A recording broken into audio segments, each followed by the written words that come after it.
Okay, so now I'm going to show you all the steps on how to download, install SQL Server locally at your PC, and at the end we're going to go and create a database in order to practice SQL. So let's go.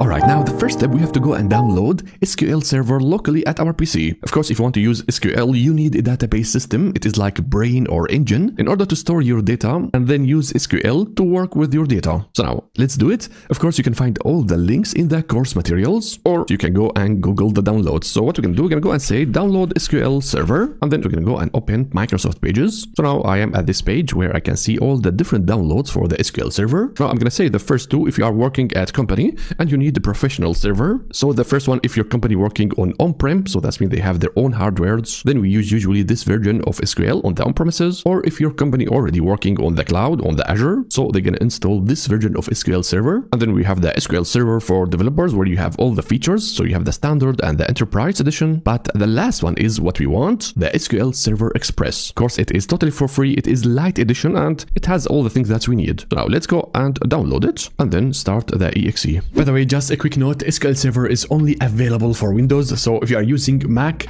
you cannot go and install it. So now what are your options as a Mac user? Either you're gonna go and install a Docker. It's like a window machine that you can install on it, any Windows application. I'm gonna leave a link to a quick written guide about it. Or you can use another app like the Azure Data Studio, or even you can go and use completely different database, like the PostgreSQL and the MySQL. Now the thing is, in this course, I am focusing on teaching SQL. So it is very generic. You can follow me using any database, and you might have like minor syntax issues. You can go and translate it maybe using AI. But the thing is, I'm gonna teach you here how SQL works and how to use it in real projects. Doesn't matter which database you use. Pick your option as a Mac user, but for Windows users, it's gonna be easier for you. Now, once we started, we're gonna get those three options. I'm gonna say stick with the first one, the basics, and then you're gonna get the terms of use, and then say accept. Now, quick thing before we hit install, in case you have like multiple users on your Windows account, here you have to be careful with which user you are installing the server, because if you install it with one user, it's gonna be really hard to use it from another one. You have to go and start granting access, and you're gonna get a lot of permissions issue. So make sure you are using the same window users for the installation and as well for practicing. But if you have only one, then don't worry about it. So now let's go and hit install, and now it's gonna start installing the server locally at your PC. It might take a few minutes. Perfect. Now, if you get it like this, that means you have installed SQL Server successfully at your PC. So now what happens actually, there is an engine, there is a service that is running locally at your PC called the SQL Server. It is your database, but it is something that runs quietly behind the scenes in the background, and we cannot now like interact with it. That's why we need a second app, a client, in order to start interacting with the database in a very easy way. So for that, we're going to go and download now something called SQL Server Management Studio. For a shortcut, we call it SSMS. Either use the course materials or Google it, or we're gonna go and click over here, install SSMS. So let's go and click on it. Now we're gonna land in Microsoft official documentations, and you can see here the SQL Server Management Studio, and now we have here a nice installer. So this is the latest version. Maybe if you are checking the video later, you might get a new one. So let's click on it and let's run the exe in order to install it. Okay, so let's say continue, and it's gonna start downloading and installing. Great. So now if you get it like this, that means you have as well installed SSMS successfully at your PC. And now it is recommending me to restart my PC. So I'm going to do it and get back to you. Okay, so now after restarting, we're going to go and start our SSMS. So SQL Server Management Studio. So let's go and start it. Now we are inside the clients and comes very important window. So here we have to tell how to connect the client, the SSMS, with the SQL Server. Now, and we do that by specifying the connection informations. I'm going to leave everything as a default. So just compare what you have with me. The first thing that we have to tell is the SQL Server name. Since we are using Express, it's going to be the localhost SQL Express. And now next we have to specify the type of the authentications.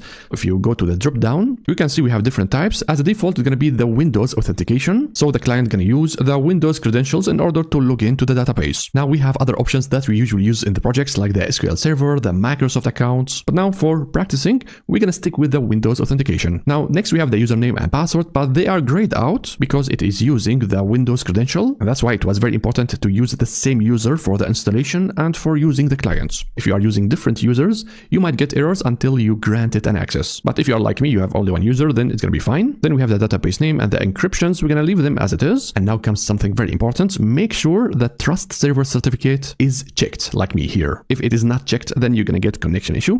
So make sure this is marked. And actually that's it. So all we have to do is now to click connect. Now, if you don't get any errors, then congrats, you have connected yourself with the SQL Server without any issue. So I don't have here anything else. And on the left side, on the Object Explorer, you can see I am connected to the local host SQL Express using my Windows authentication. Now, of course, if you want to disconnect it from the SQL Server, you're going to click on this icon, disconnect. We are not connected anymore to the server, but if you want to connect again, then we click on the icon beside it, and we're going to get the same window over here, and then click connect. We are now again connected to our SQL Express. So now with that, we have done now the two steps. We have installed the SQL Server that is running in the background. So we have the engine, we have the client in order to write our SQL queries easily. But the thing is, we don't have any data. We don't have any databases. So now if you go to the left side over here to the databases and expand it, you will not find anything. So now we're going to do the third step where we're going to create a database and insert the data inside it. And in SQL Server, we have many different options on how to do that. I'm going to guide you in all options, but if one of them worked for you, then you don't have to do the others. So the first option is by just running an SQL script. So that means we need some files, right? In order to do that, go and download the course materials, and I have prepared there everything for you. So let's go. So now once you installed the course materials, it is the SQL Ultimate Course zip file. You have to go first and extract it. So we're going to go and unpack everything and then say extract. And now we got a main folder. If you go inside it, you're going to find 3 other folders. Let me guide you quickly inside them one by one. Let's start with the scripts. If you go inside it, here you're going to find all the queries that are used in the course. So everything I show you during the course, you can find it here documented. So for example, if I open the first chapter over here, so here you can find all the documentations and explanations about the SQL queries that are used. So you can use it as a reference. Let's go to another folder, to the docs. So here we have documentations, or let's say the course materials, where you're going to find a lot of PDFs, and inside them you're going to find my notes and the sketches that I show. Now let's go back to the second folder, to the docs. You're going to find different PDF files. Those are the materials, or let's say the notes and sketches that I present during the course. For example, if you go to the first one, you're going to find here all the sketches of the first chapter. But for now, we don't need all those stuff. All what we need is the database and the data. That's why we have this folder, the datasets. So now we go inside it. Now we can find a lot of things like the MySQL and the PostgreSQL. I have prepared the data as well for other databases in case you want to practice using the MySQL or the Postgres. So now I'm going to show you how to do it for the SQL Server. So let's go inside it. And here you're going to find 2 SQL files and 2 backup files. And that's because I'm going to show you all the different options. Now, of course, I'm going to show you the first option where we're going to run a script in order to create the database. So that means we need those 2 files. So now let's start with the first one with the My Database. Just open it using any editor that you have. Like for example, I'm going to use now the Notepad. Now we don't have to understand all the details inside it. Just copy the whole thing and go back to our client. So what we're going to do, we're going to go to a new query here in the menu. So click on that and paste the whole thing over here. So now, of course, the next step is that we're going to go and execute it. So we can click on this over here, execute. Now we're going to get here a message saying 4 rows affected and completion time. That's mean everything went successfully. So now let's see whether we have the database. If we go to the left side to the Object Explorer and refresh, you're going to see we have a new database called My Database, and we have this nice icon. That means with that we have a database inside the server. So now interesting to go and extend it and then go to the tables. You're going to find here we have 2 tables, the customers and the orders. Now, of course, in order to check the data, just click on the customers over here, for example, right click on it and say select the top 1000 rows. So now with that, you can see over here, we have a data. So those are the 5 customers that we have inside the database and inside the table customers. So that means we have the database and we have the data inside it. And now before we go to the next step, I will just give you a quick tour on the interface. So as you can see, the client is very simple. On the left side, we have the Object Explorer. We're going to browse the whole structure, the server, the database, the tables. And if you extend this as well, you can see as well the columns. So we are seeing the structure, but of course not the data. It just helps you to understand what is inside the server. Then on the right side, you have here a section called the SQL editor. It is like a free text and you're going to write here your SQL query. Now, once we write our query, what we're going to do, we're going to go and execute it, where it's going to be sent to the database, executed and return a result over here. So you can see the output, the outcome of this query in this result grid. And of course, here we have the menus. So here we have like quick actions that you can do. The most important one is creating a new query, brand new one. And we have have here the execute, and as well, make sure here you are always selecting the right database. Once you have like multiple databases, it is important to select the right one. So currently we have created the my database, and the master is like the admin database that you can use in order to administrate all the other databases. So this is about the menu, and on the right side you can sign in if you have a Microsoft account,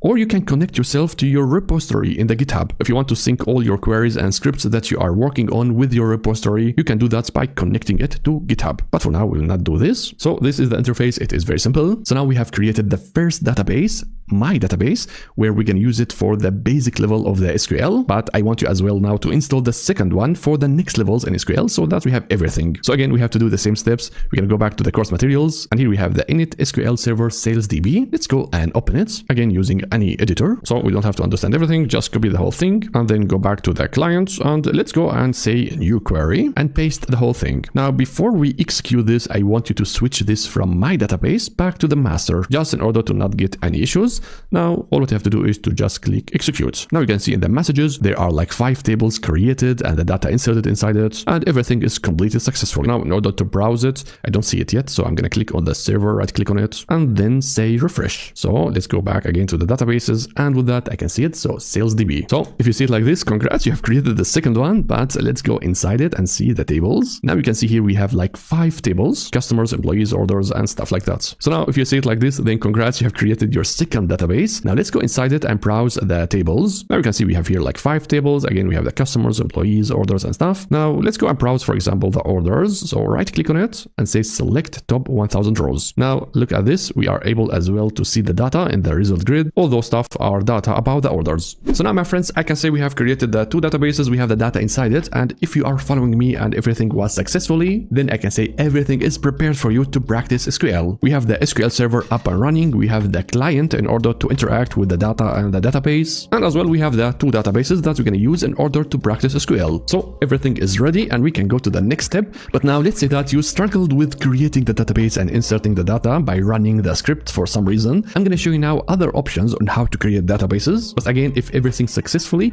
you don't have to do it. Just you can watch and see the other options. It is nice info for you. So the second option to have a database is by just creating an empty database and import to it flat files. So let me show you how to do it. So now what we're going to do, we're going to go to the Object Explorer and go to the databases over here, right click on it and say new database. So we're going to call it, like for example, the sales DB, but I'm going to say 2 since I have already one. Now I'm going to leave all the other options as a default. So all what you have to do is to just say, okay. Now look at this on the left side, we have sales DB2 and we created our third database, but this one, if you go inside it, you're going to find it empty. So we don't have tables, we don't have data. It is just a brand new database. Now what we want to do is to put our data inside it. So right click on the database and then say tasks. And over here we have something at the end called import flat file. So you're going to get a new window that's going to help you to import the files.